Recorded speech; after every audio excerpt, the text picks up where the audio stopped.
I'm Brandon. And I'm Jesse. We're Cannabis School. Having cannabis-infused conversations With everyday people, cannabis companies, celebrities, and your mom. welcome to the Sesh. Let me ask you something. When you were growing up, did your parents have a good relationship with money?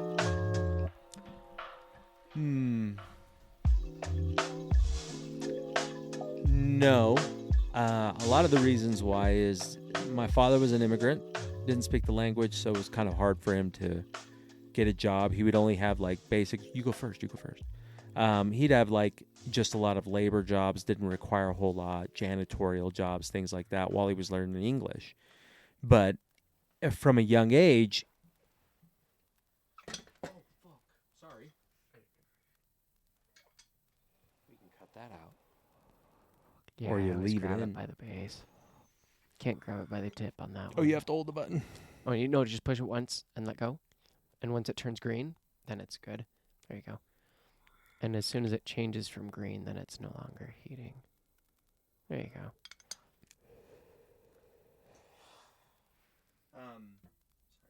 No worries.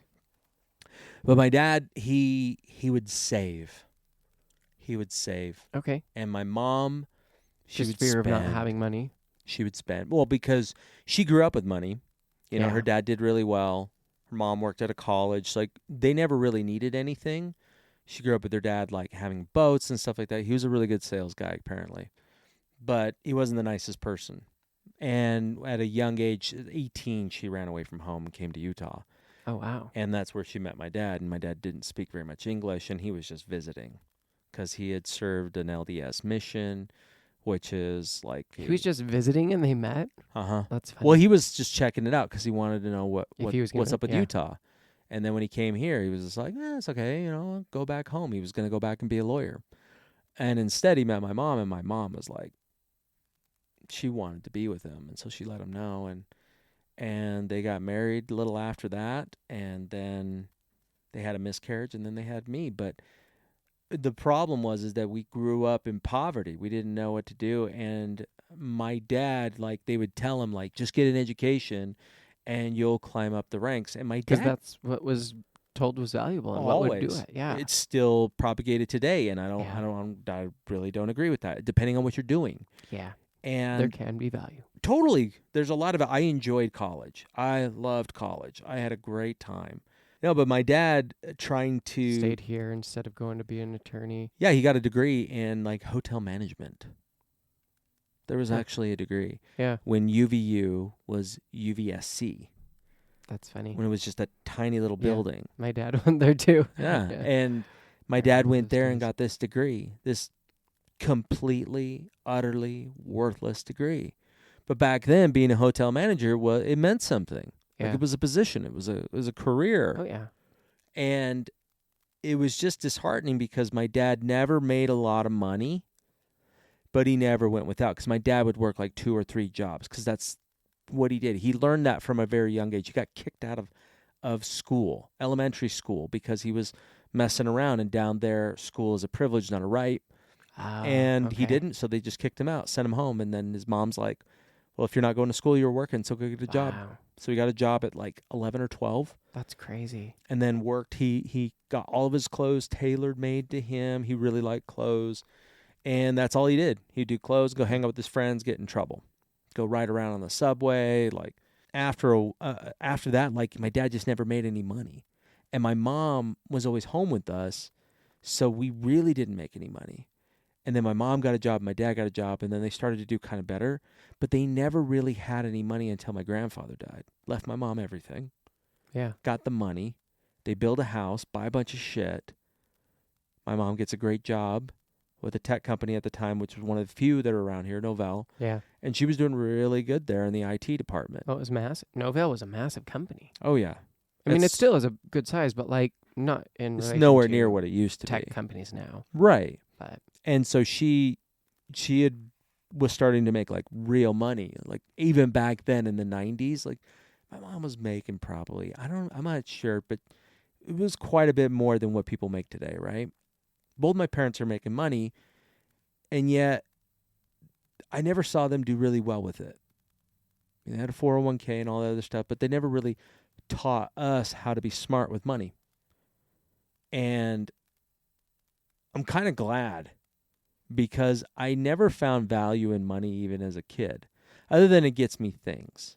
Yeah. But it really inherently is not valuable. And I had learned early on, because I grew up poor, that my friends were more important than the things that I owned. They didn't judge me because I didn't have like a completely put together Optimus Prime that's not missing its left hand, right? Or all the same cool toys and things that they had. Right. Yeah, that doesn't matter. And yours was similar in a way, but it was like more forced on. Like, nope, we're staying in this budget. This is what we Well, and have. I never knew we had any money. So when we had we didn't take my first trip out of the state till I was 14. And then we took a road trip and we drove down to Tijuana and then up into California. And that was the first time I had seen the beach. That was the first time I had left the state. That was the first time I'd left the country. So we went down to Mexico, and that was the very first time that we had taken any trip.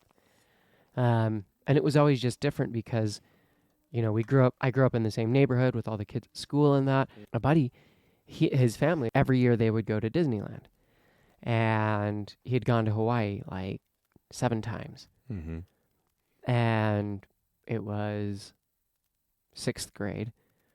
And my dad had finally been doing his own business. Because when I was young, he worked at Stouffer's. Like he was on a assembly line and that. He was a manager there.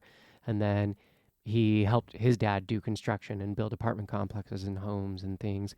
And then after Stouffer's, he was a mailman. Yeah. Like he was a mailman for years. And it wasn't until they thought that he was actually like doing something wrong because he was working and getting his route that was like double other people's route done way sooner than these other people were getting done just with their normal route. And they ended up having him, he was paid for however long while they had other people try and do his routes. And it took 2 people to do his route that he was doing on his own because he's a hard worker and he would always go, go, go. But I never grew up thinking we had money. We didn't have nice cars. We didn't have like fancy clothes. We lived in a decent neighborhood, but it wasn't the nicest home in the neighborhood. Like it was just, we were normal, I thought. But then it was like we didn't have all of the same foods, all the same snacks, all the things. My mom ground flour. She'd grind wheat up to make flour and would hand make bread every week. Like every meal was basically homemade because it's cheaper. And, my parents didn't go out a lot because that cost. We didn't go out because that cost. Yeah. Everything was done in a very frugal way. What you bought, my mom would buy us school shoes that were they were big, and she'd be like, cool, this is 2 years of school shoes now. Like, she was just so frugal because her parents were incredibly frugal. Oh, yeah. And so my dad, his side, I guess my grandpa on my dad's side, he worked his ass off. He worked really hard. And everything, like he'd try to build something up and it would get ripped out from under them. Like they lost millions of dollars upon millions of dollars, and that was back then. And hearing their struggle and their story, it's crazy. But I understand like my dad's drive and need to make money and work really hard because that's all he knew. And seeing his dad work really hard, like even through everything, it was like, yeah, they were able to do stuff, but I've learned more as I've gotten older because I connected more with my dad, and we've had real conversations about what his childhood was like, what his dad was actually like. Because the grandpa I knew was, grumpy, didn't want us around. It was like, oh, I already saw you this week, or I saw you last week. Like, very different. But his side, like, I feel like they always, in my eyes, it seemed like they had money. It seemed like they were super well to do because, they lived in this home by the river. They had a pool. They, had a big boat and stuff. But I didn't know any of the things that actually went on in their life. My mom, when we started earning money, it was like, hey, you get 10% goes to God because you pay tithing, and then 50% goes to savings. She didn't teach us what that was for, what anything did. It was just like, no, you just save it. Because, like her parents, she was afraid of not having money. So she saved and saved and saved and saved. She was really smart. I learned she paid off their first house in 10 years. Like, that's a big feat. But they never really passed that understanding down to me. And then as I've gotten older and I've done more study and research on things on my own and businesses and trusts and just like the entity structure and how taxes and like all of that forms and flows, it's been interesting because I've learned, cool, well, my parents have trusts and business, like all these things set up that they never taught me. All of these values that really could have benefited me, especially in so much I've done in life or wanted to do in life or could have done, So it's just looking at our understanding of money, our relationship with money, our understanding of how to budget even, and Well, staying within a parameter, like the budgeting, like I've tried to do budgets, it never works for me. And it's not that I spend money on frivolous things. Like I rarely will spend money on myself. I don't care about it. I really don't care about it. I just get it because I know I need it in order for me to be able to survive in this world. Because it could be like fucking bottle caps tomorrow. yeah, And then I'll be like, yeah, I just need bottle caps. Like, right. because that's going to be able to, unless I'm living off the land on my own, which will take a long time to be able to accomplish that. So I'll still need money for it anyways to be Yeah. able to get goods until I'm self-sustainable, because it's not instantaneous. No, but even that, I think about it and it's like, it would be fantastic to be self-sustainable, self-reliant, but what does that look like? And my thing, I'm like, the biggest thing is food. Like, it's great. Yeah, I can, I can do so many things, but I still use rice. I don't know how to grow rice. I don't want to try and learn or have rice fields to do that. Same with like certain things that I'm like, all right, meat sparingly if you're doing that. Maybe you go hunt or maybe you have a cow or two. Like, Mm-hmm. there's smart ways to do that, but there's other things like, okay, well, all of the conveniences and things in life, well, maybe you're not getting chocolate then. Because if you're self reliant, and are you growing your own cocoa beans? Like your own Yeah, the cacao? cacao. Yeah. Like, because I imagine that's climate specific, maybe, or region specific, or even just, but I don't know. I've not looked into that. Could I move out to 100%? Well, I still need internet for things because I have to upload the show. I have to, there's things that require data, specific things that I'm like, all right, well, how would I incorporate or do these things? And yeah, there's ways to navigate that now, thankfully. But it does require money in order to do a lot of that stuff. Mm-hmm. Like you said, budgeting. I've never actually sat down and budgeted out everything. See, my wife does, though. My wife is very good at it, and that's kind of what I was wanting to. When you brought up the subject, I was like, oh, this is a perspective that I've learned, because as we all have different behaviors, we also do things differently and should not be wanting to learn something else. If you think back like a long time ago when they used to make swords, that blacksmith didn't also make pottery. And that potter Maybe if he was didn't do bored in blacksmith. his like Yeah. hobby time, but I don't know how I don't much think they hobby had time hobbies. they had. Yeah. Because that was their life and that's what they did. But But it's they were the best at it. Like when you'd get oh yeah, the only thing I really know about like a blacksmith, like in anything else, is going to be from fantasy, right? yeah, games and that. Yeah, And it's yeah, like, oh, there's the totally. blacksmith. Go there. But And then watching a blacksmith movies or actually something. work, like to use it like back then, you put in countless amount of time Yeah. into doing this. This is what you did day in and day out. And you provided this really great service. And then you were able to start deciding what they do. And then they consider you more valuable the more artistry you could put into it. Because it's a skill. Yeah. How many of us have lost skills? Well, through technology, let's talk about that. Like, 100%. how many of them are, like, I know how to do quite a bit of mechanic work now on my own. And it's hilarious how many people I meet that don't even know how to be like, How to change a tire. how to even put change the oil in their oil. car. Yeah. How to. That's a little surprising. Right? And it's just kind of like, wow. But all the things that I know how to do now, I know my kids don't know how to do. And Yeah. so one of the things, like a great way, you talked about it already, a great way to be able to start finding ways to cut costs is start planning out these meals and seeing what you can actually create with very little. Now, I was fortunate enough to grow up poor during the 80s and 90s. So that was awesome because I learned that I don't have to have the best things in order for me to be happy.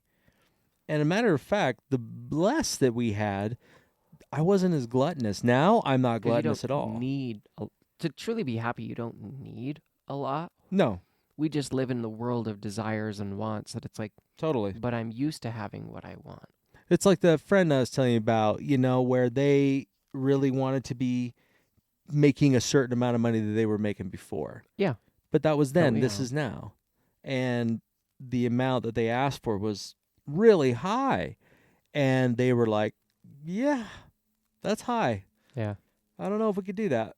But all right. And it just turned into it didn't work out. And it's these expectations we have. So looking at things, and it's not necessarily cutting everything out, right? So like No, not everything. Costco's a great resource. Oh, yeah. However you feel about big corporations, all that, it's a great resource, especially when you're on a budget. Because then you can be able to find the things like big ass bags of rice, which Oh, yeah. used to be super cheap. Now it's like, what, $27? No, like a I bag? just bought one at Costco the other day. It's like jasmine rice was like 20. I think sushi rice is usually 18. Brown rice is about 12. So it's not too bad. I usually But get sushi rice. It is more than it used to be. Yeah, it used to be like $12. Oh, for Yeah, for 12, like 13 sushi, bucks. Yeah. I was like, cool. But it is just ways to look at and go, do I need, like, we used to have 3-4 different streaming services. And it was like, we don't need these. We don't actually use Yeah, many of them. Like, I'm at the point now with Netflix where I just want to cancel that because I don't watch it ever. yeah. Randomly will I watch it. But I feel like it goes in that way. And you get one because there's some new show or new shows. Then you're like, well, I want to watch that. So you get it and you watch the shows. And it's like, all right, well, I could be good now. And then, honestly, I think that would be fine. It's like every few months you get it for a couple months. And then you just stop using it for a few months because there's nothing good out. And you've watched what you've watched. And why keep spending the money on it just because it's like you could? Well, the streaming services are doing exactly what it used to do before. I mean, they just don't provide as much value anymore. Oh, yeah. Like, all the shows that you can see there, you can see pretty much anywhere now. And because they don't have a title, and they've become HBO. You remember HBO back in the day? Yeah. Like, you get it for 1 month and you're like, all these movies are great. And then you saw all the movies and they keep replaying that You're like, movie. well, you're not doing any new movies. We've already seen them. I'm so done. then it's like, all right, I don't need to keep paying for that. It's expensive as fuck now, dude. Yeah. Well, even so, like PSN, we play online, and that's gone up this year. So now It's like $82 with tax. 85. 85. Mine just renewed, and I was like, what the hell? So Yeah, I was pretty frustrated. Mine renewed on its own too. I was like, damn it. I was at dinner with my family and I was talking to my brothers about it. I'm like, I feel like it's not that valuable anymore. And it sucks because back in the day, we could play for free. And the games, it didn't need updates and stuff. When they developed it, it was on a disc. You put it in your thing and it worked. And you played it. That was it. And it was like, there wasn't all this added shit. Yeah, you know And- why though, right? Because that's how you make money. Yeah, I mean, they got corporatized. Yeah. The people who are making the decisions to make games now, like, and even that too, like thinking about video games, is it more of a hobby or is it something that you need? And a lot of times we'll say we need that, but we don't. And that's why I don't feel like I have a problem with video games. I enjoy them, but they don't need to be on my list of things I get done today. Oh no. And there's quite a few days I don't have it Yeah, ever me on the too. list at all. So they can be fun, and there's moments that I really enjoy. I love when we play games together. That's a lot of fun. Every once in a while I can really get into a game, but for the most part, like, it's not my, like, hey, I need to do this. Kind of like we talked before, finding enjoyment in life, like what it is you're Yeah. doing in life that you're not needing to get pulled off because, like, hey, today was work was hard. Oh, isn't work normally hard? What's the difference between that and every other day at work? Is it any different, or is this just now the coping mechanism or the thing that we have given ourselves as, like, this is how we're choosing to decompress? Mm-hmm. And that's fine. Everyone has their coping mechanism, their vice, their whatever makes them happy or whatever helps clear their mind at the end of the day. For everyone, that's different. Sometimes what people need, and everyone's hobbies are different. So for some people it might be a story, and they're really into stories, and so for them it's like, well, I could read a book, and sometimes they do, or sometimes they play a fantasy game and get really into this story. Maybe to them that is that same thing, because don't yuck someone's yums. Yeah. Well, I mean, and I want to go back to what you had said before too about PSN because, thinking about being able to Oh, save money, that was the 80 whole point. $85, is it 85 you said? Yeah. $85 for that one. But if you think about it, like that's where I see the value in it is that, well, every month I'm going to get 3 games and I also get to be able to play online. And I get it now because of so many people being on the servers They have to be able to support it. and it takes a ton. Like, you ever play a game where it's failing is mean that they didn't prepare that because they just start failing. There's just not enough space. There's not enough memory. There's not enough Yeah. RAM. Or they get a lot of new player influx, and that causes server overload because they're Mm-hmm. not meant to support that many because they never expected that many. No. And they're So a big power draw. there's all So, sorts of stuff. yeah. Yeah. But it's, And it's just like everything with that. So the whole point of that tangent was I'd gone to dinner and was talking to my brothers about it. And um, Curtis buys every game. yep. He pays for the highest level of PSN. That's $185. Yeah, it's got like tons of free games and He weird shit. doesn't play a single one. No, he doesn't even play his His PlayStation. wife doesn't play. The only one is his, like, 8-year-old son. That's the only one, and he pays for that every month. And then he was like, "Oh, and I have 2 Xboxes that aren't even plugged in. I don't think they've been plugged in a year." And he still pays for the monthly Xbox pass as well. And I'm like, "You're literally just throwing money out the window." He's a digital hoarder. Yes, 100%. He's a digital hoarder. Like he gets everything like subscriptions and all sorts of stuff. He's But I'm probably like, got you don't play any of these. no.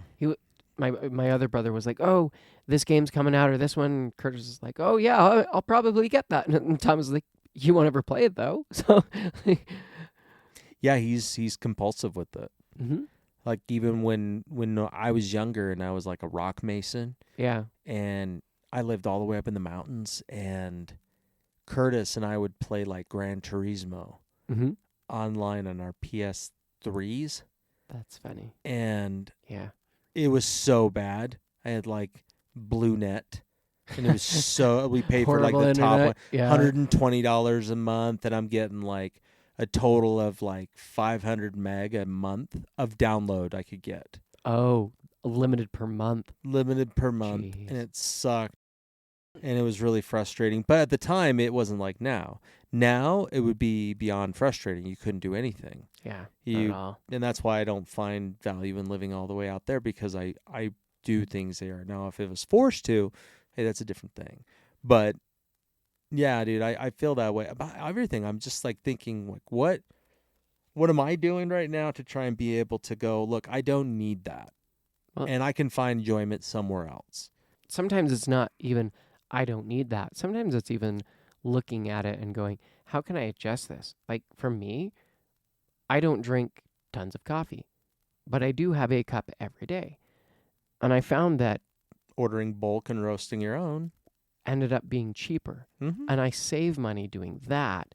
And I'd end up finding out that that is such better coffee anyway than anything I can get from the store. Yeah. And Bennett texted me this morning. I was going to text him the other day and see if he had found any better espresso beans. Emily was looking for some to see if she could find some local. Because every bean that we've tried since I started roasting, Just doesn't taste as good. doesn't. It tastes burnt. It tastes like it doesn't taste Well, good. they do them in such large batches. It's really hard to be able to temperature control. And So, did you ever have Highlander grog down at? one of my favorites, yeah. Used to be one of mine, I thought too. But what happened? What changed it?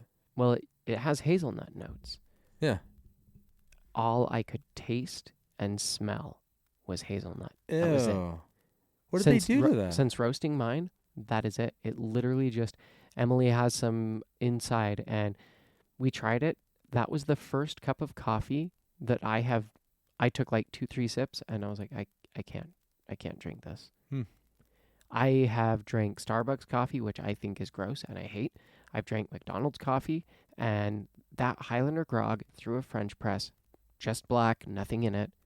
I couldn't drink. It was like, this is super gross. The hazelnut tasted artificial. It tasted guaranteed. like there was artificial hazelnut flavoring in there, and I'm like, you ever this touch the tastes beans? They're gross. almost sticky. So they put shit in that. Yeah, so I hate just that. and I thought about it and I was like, man, I swear I used to love Highlander grog. I thought years ago that it was a good coffee. I could have sworn. So I don't know if they changed. It's probably because you were roasting drinking profile. a lot more then, and so Well, in different coffees. I wasn't as particular on the bean. I was still getting beans and grinding them, but it wasn't until I went to Sprouts that they had better beans, and then after that, I didn't get any beans from anywhere else because I never met, except for like farmers markets.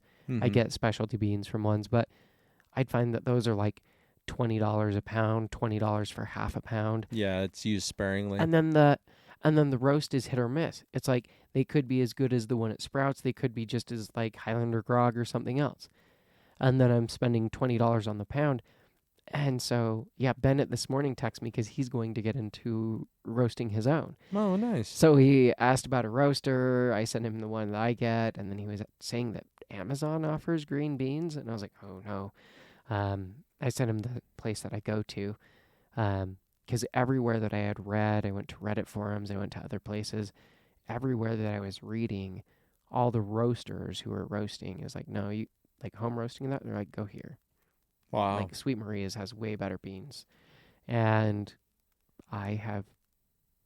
Not wanting to go back. I can't. It is so hard to enjoy any other coffee because they don't taste anywhere near the same. I taste like the sourness, the burntness, all the other like defects basically it tastes like with their coffee, and it's just turned me into like quite the snob with it. No, dude, you know what you like. You know, that's the way. But that's a great way to be able to save money, get lots of flavor, lots of taste, enjoy your coffee. So invest into like a coffee roaster. What's a coffee roaster going to go for? It depends on how much you do. Like, there's one that's about $200. You could get one like that. There's another one. The one I have, honestly, was like $75 from Sweet Maria's. And that's a great way to start. And if you it does maybe a fifth of a pound at a time. So it's not they're really small roasts. Yeah, but that's kind of good, though, because it keeps your... Well, and you can really play with it and adjust. So you go, hey, this one I did exactly this time, like do all of that. To manipulate the flavor. And then you go, okay, this is the one I really liked. Or, hey, this one developed really good at day 2. Because usually it's like once they have 24 hours to let off, I think it's like carbon dioxide and that from it. Once they degas, that next 10 days is the best time to drink them. And so when Bennett was, after I gave him my beans and he was asking where to find the others, where to find their roast dates, and I'm like, I've not seen anyone out here have a roast date. Unless you go to a farmer's market or something, you might find it there. Like, but most of the others, you're lucky if it even gets to the store in that first 10 days. I'd be surprised. And it doesn't take a lot of time to be able to invest into it, learning how to do it, does it? No, no, I spent so on Sweet Maria's they had a video, and then they just had this like 1-page blog about that roaster specifically, their little tips and tricks, Oh, things to that's watch cool. for. And then I've probably done 100 roasts at least through there now. Oh, that's cool. That's I don't know. awesome. It's things like that, or like how, more home cooked meals instead of like the instant shit and that. Because usually when you do it from scratch and make it, it ends up being cheaper. Well, I do. I mean, it depends. It really You depends. can make an elegant, extravagant meals from home, Well, and it 100%. depends on how many people are there. But when you're counting by head, it's Well, actually but a lot you cheaper. think about that versus even going to Wendy's. Oh, Wendy's is insane. And Dude. you're I would like, pay $60-$70 for my yeah, entire family. but you go to a real restaurant and you're 120, 200, $300. Oh, I don't take my kids to those ones. Yeah. So, you do that and you can make a nice meal at home for less than that. Oh, way less than yeah. that. Well, and even thinking about with video games, you can go to GameStop or you can go That's true. to pawn shops. But one thing that people could be doing, and I've seen it and I've done it myself, is going on Marketplace on Facebook and then offering up to trade games. Oh, yeah. So I stopped playing this. yeah, anybody want to play it? Yep. Like, or even seeing me other name. ones and going, yeah, it's the same dollar value. I want to play that one. Just going, hey, I'd trade you for that for this game, and just see, because you never know unless you ask. Yeah, and that actually works out a lot. Plus, you make a new connection with somebody else. So instead of spending money on that one, that's why I think that the PSN is a great value add, because it gives you these games. Yeah, they may not be the brand new games, but if you like gaming and you're on a budget and you can't afford the latest $85 game, Yeah. then why not get that? There's a lot of gems out there. Also, looking on PS4 games, you can go to like stores and they're like super, super cheap. Oh, yeah. Go get the CD, the disc version, Yeah. and pop it in. Go find the ones, and especially if you have like the PS5 and you're trying to do that, go find the ones that have the PS5 upgrade, and you go get Most the games have PS4 Yeah. disc version, let it do the upgrade, and play the PS5 version. Yeah, it was super funny because you'll have both of them beside each other. Yeah. So I traded in a bunch of my games that I had at GameStop, and they gave me quite a bit. And I was like, sweet, I got some games. I did a bunch of digital downloads. And then, oh man, what was it? Oh yeah, and then over there, I was like, I was going to get Sonic for my kid. Okay. PS4 version was like $18. PS5 version used was like $26. That's not bad. I got the PS4 one. Yeah. Go over there and it says free upgrade.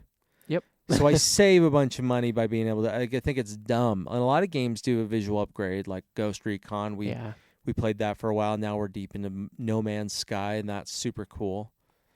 I just like getting like elevated and going through space. And, yeah. Mining and finding cool shit, trying to find a new ship. I played that the other night, and have you ever gotten a settlement before in that game? What do you mean? If you follow the missions, apparently, it takes you to a mission, and you go to a planet, and there's a settlement, like a little town. And that town is being attacked by robot things. Oh, cool. And if you save it, then you can become the mayor? leader of that town. You can help build it. It can generate money over time. Oh, wow. You can make decisions for the town, settle arguments, like all sorts of weird shit. So you just follow the story. Yeah. So do that, but then you still can go off to other planets and see things, but it helps you continue to get way more. Because doing that now, I have like 16 million in my units plus. Probably only have like one, maybe two. Maybe just a couple 100,000 just because I spend it so quickly on shit. Yeah. So I don't know. It's random side tangent there. Yeah. But yeah, I think there's so much to do because, and this is something that I've looked at as the years have gone past, and there's been moments that have been really tough financially. And I've looked at my spending and it's like, ooh, I really want, well, I don't actually need that though. Do I just want that because that's what I'm used to? because like, is it a craving? Am I bored? Like, and oftentimes I'm looking at it, I'm like, even just something simple, like I go to the store and I'm buying candy. Hmm. And I know it's stupid because I don't feel like I eat a shit ton, but most of the time that's not the best decision I could make. It's just the one that sometimes I'm choosing to make. Yeah, and that's okay. That's your It is decision. 100%.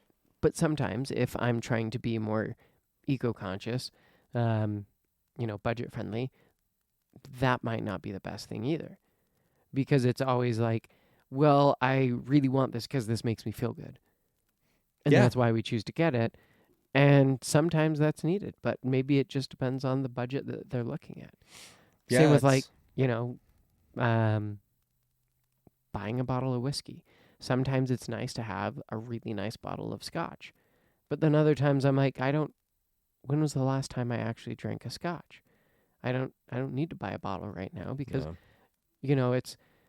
it's maybe it might be a want at some point that would be there, but do I honestly need it?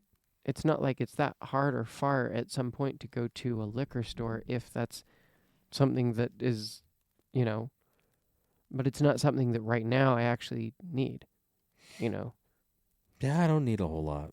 I'm pretty good. I can keep pretty simple and I'll be totally fine. Like, I mean, even there was like a funny meme like what men can live off of, and it's literally like a bed mattress on a box spring on the floor, a TV, a PlayStation, a fridge, and a microwave. And he's like, "Yeah, I'm set."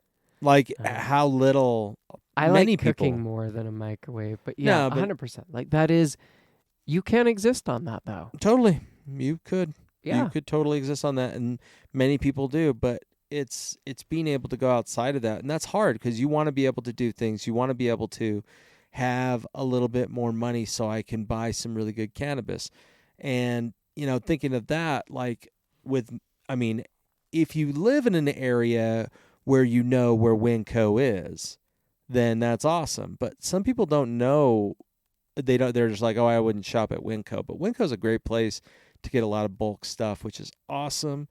Also, start looking at things like if you've got T-Mobile, they got like the T-Mobile Tuesdays, and they give like little treats and stuff like that. You can go get. That's kind of cool if you're down with that. That's a good thing to look into. Um, Or like even out here, they have what's called the starving students card, mm-hmm. and I think I'm it's like sure it's 30 everywhere. bucks for the year, but then you get tons of discounts. There's all sorts of free shit and, discounted shit that you can get in there. And for people who are trying to live, that's a really great way to do it too, For you real. know? Yeah, I like Oh, that.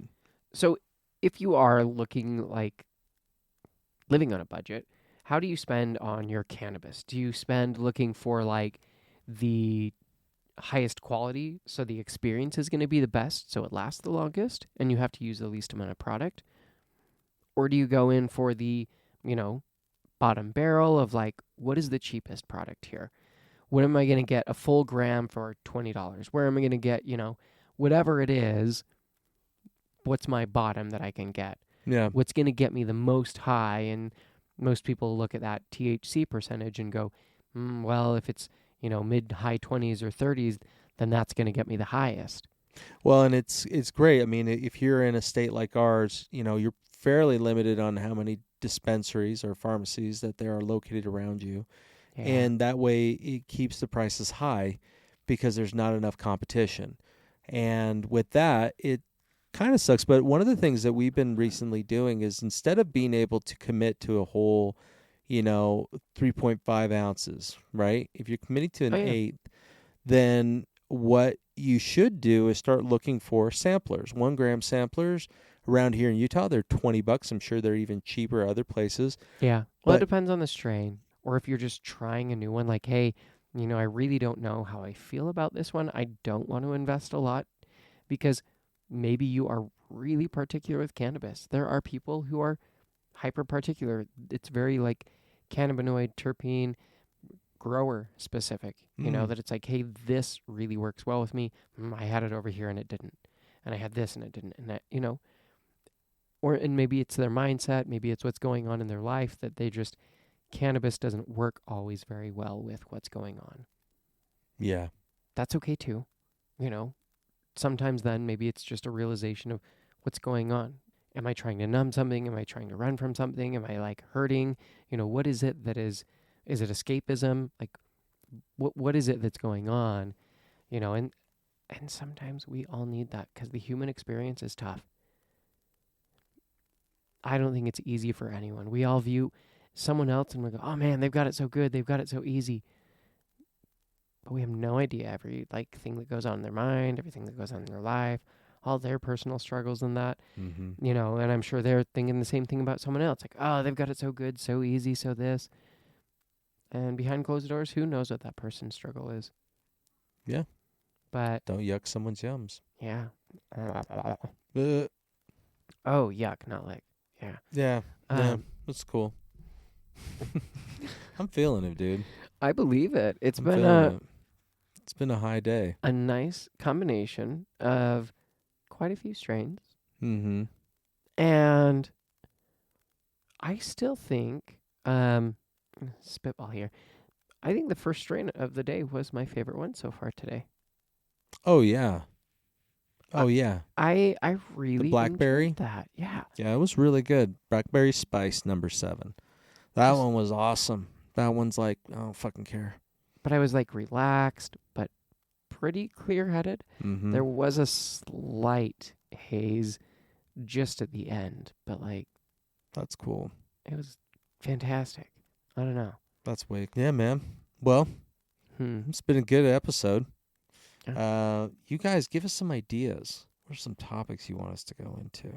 Because we struggle sometimes to come up with something. Sometimes for the sesh, like I know we'll have a million interviews and a bunch of other people on, but just like one-on-one sesh, there's so many avenues to go down, and Maybe we should just think about the conversations that we have during the week. yeah, That'd or be sit cool. down, get a little high, and chat with chat, Or and just get high. see what we come up with, and create a whole playlist for the year. So Yeah. structure it out.